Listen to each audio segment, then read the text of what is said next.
আমি 80 সাল থেকে ভোট দিচ্ছি, আর নাম ডিলিট হয়ে গেছে আমার। আমি ফর্ম জমা দিয়ে দিলাম, ডিলিট করে দিয়েছে, সাপ্লিমেন্টারি লিস্টে ডিলিট উদা হয়ে গেছে নাম। হ্যাঁ, প্রথমে তো একদিন বিচারাধীন অবস্থায় ছিল, পরে ডিলেট আসছে। হ্যাঁ, আমাদের ডিলেট হয়েছে। তাই কি ডিলিট হয়েছে? Voter delete. আচ্ছা, তাহলে জমা দেননি কাগজপত্র? হ্যাঁ, সব দিয়েছি। কি জন্য ডিলিট হলো জানেন? না, তা জানি না, ডিলেট এসছে কাগজে, এইটুকু জানি। আমাদের বিএলও বলতে পারে।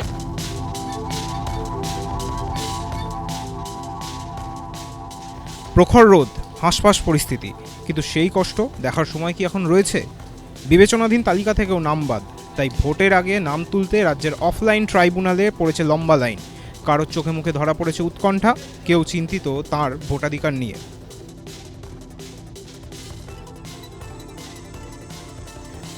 উত্তর 24 পরগনায় জেলাশাসকের দপ্তরে পড়েছে লম্বা লাইন। নাম তুলতে হাজির হয়েছেন বাদ পড়া ভোটাররা। কেউ এসেছেন বিরা থেকে, কেউ বা এসেছেন হাবড়া থেকে। আমাদের সবই ঠিক আছে, আমাদের সব ভোট ডিলিট করে দিয়েছে। এখন এই জমা দিলাম, দেখি কি হয়। ফর্ম জমা দেবো, আমার ডিলিট হয়ে গেছে। কোথায় বাড়ি? বাড়ি আমার দেওয়াঙ্গা থানা, ডিলিট হাড়োয়া বিধানসভা। হ্যাঁ, অনলাইন অ্যাপ্লাই করে অফলাইনে জমা দিচ্ছি। আমাদের 32 বছর এখানে বসবাস করছি, 32 বছর। প্রায় 160 জনের মতো ডিলিট হয়ে গেছে আমাদের ওই বুথটায়। কি জন্য? ওই সব নামের ভুল, তারপরে 2002 সালে ভোটার রয়েছে, তাদের বাপ মার সঙ্গে ম্যাচিং রয়েছে, তাও কিন্তু ভোট ডিলিট হয়ে গেছে আর কি।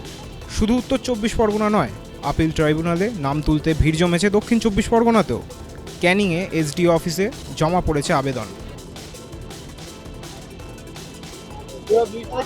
হ্যাঁ, এখন আমাদের চাইছে যে ভোটার লিস্টের নামটা উঠুক। 14 থেকে এখানে আছে যেগুলো আমাদের ভোটার লিস্ট 14 সকলের এখানে স্থায়ী বাসিন্দা। এখন যদি ভোটার লিস্টের নাম না থাকে তাহলে আমরা আতঙ্কে থাকবো না। এখানে আমার মায়ের নাম ডিলিট হয়েছে, সেদিন এখানে এসডি অফিসে জমা দিতে এসেছি। পেনশন হোল্ডার আমার মা, আমার বাবা চাকরি করতেন হাই স্কুলে, তারপরেও নাম ডিলিট করে দিচ্ছি। কাটা পড়বে, বাংলাদেশ সব চলে যাতে হবে, চালির কার্ড কাটা পড়বে। অনেক ভয় আছে, বুক কাঁপছে আমাদের হাতেরও। নামবাদের যন্ত্রণা ধরা পড়েছে উত্তরবঙ্গেও। আপিল ট্রাইব্যুনালে নতুন করে নাম তোলার আবেদন জমা দিতে, সেখানেও লম্বা লাইন।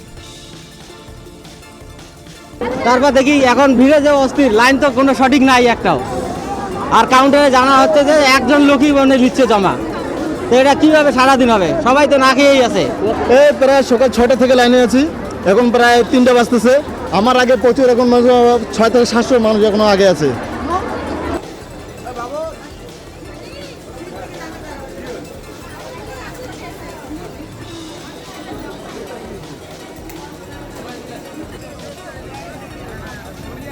পুরো হয়রানি, বাড়িতে ঠিক মতো খাওয়া দাওয়া হচ্ছে না। আমরা অরিজিনাল ভোটার হয়তো ভোট দিতে পারতেছি না, ভোট দিতে কি পাবো না সেটাও তো আমাদের দেখার দরকার আছে। 1977 সালে ব্যাংকের অ্যাকাউন্ট করছে, সেই ডকুমেন্টস আছে, তারপরেও এত হয়রানি করতে হচ্ছে আমাদের। হয়রানি মানে জীবন যায়। এই বয়সে লাইনে দাঁড়িয়ে থাকা 4-5 ঘন্টা করে হয়। কাটোয়ার এসডিও অফিসে আবার এতই ভিড় যে সেখানে দাঁড় করাতে হয়েছে একজন মাইকম্যানকেও। কিভাবে রিসিপ্ট নিতে হবে, কিভাবে তা জমা দিতে হবে, সেই মর্মে চলছে মাইকিং। যারা ফর্ম ফিল আপ করতে এসেছেন তারা ফর্মটা ফিল আপ করে এক কপি জেরক্স করবেন রিসিপ্ট নেওয়ার জন্য। যারা ফর্ম ফিল আপ করতে এসেছেন তারা ফর্মটা ফিল আপ করে এক কপি রিসিপ্ট করবেন, এক কপি জেরক্স করবেন রিসিপ্ট নেওয়ার জন্য। ABP live Bangla. এবিপি আনন্দ, এগিয়ে থাকে, এগিয়ে রাখে।